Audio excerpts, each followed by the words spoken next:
Dans le jardin d'Éden, quand Dieu a demandé à Adam de faire tout ce qu'il voulait, sauf manger la pomme, il a fallu que Ève arrive pour l'influencer. J'utilise cette image pour vous faire comprendre le pouvoir et l'influence qu'une femme peut avoir sur un homme. On dit généralement que la nuit porte conseil, mais vous et moi savons que la nuit ne parle pas. C'est la femme qui, dans le lit de son mari la nuit, l'aide à prendre de bonnes décisions. On dit aussi que derrière un grand homme se cache toujours une grande dame. Il s'agit d'une femme à la hauteur. Mais ce n'est pas en portant des talons de 15 cm que tu seras cette femme-là. Regarde le rôle de l'homme. Trouver les moyens humains, matériels et financiers pour subvenir aux besoins de sa famille. Contrairement à celui de la femme, qui est de porter une grossesse, de donner naissance, de donner une éducation pour faire d'un enfant une personne que tout le monde respectera demain.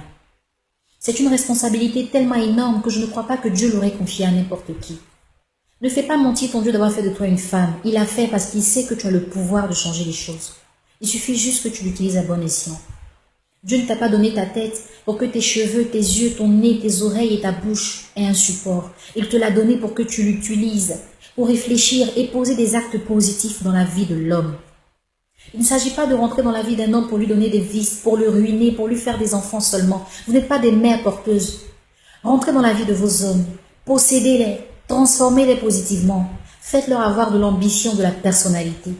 Faites d'eux des hommes de valeur. C'est seulement à cette condition que vous serez des femmes de valeur. Arrêtez de dénigrer vos hommes. Arrêtez de les humilier, de les exposer. Ça ne se fait pas. C'est une grâce pour toi d'avoir un homme dans ta vie. Alors saisis cette opportunité et montre à Dieu qu'il n'a pas tort de te bénir.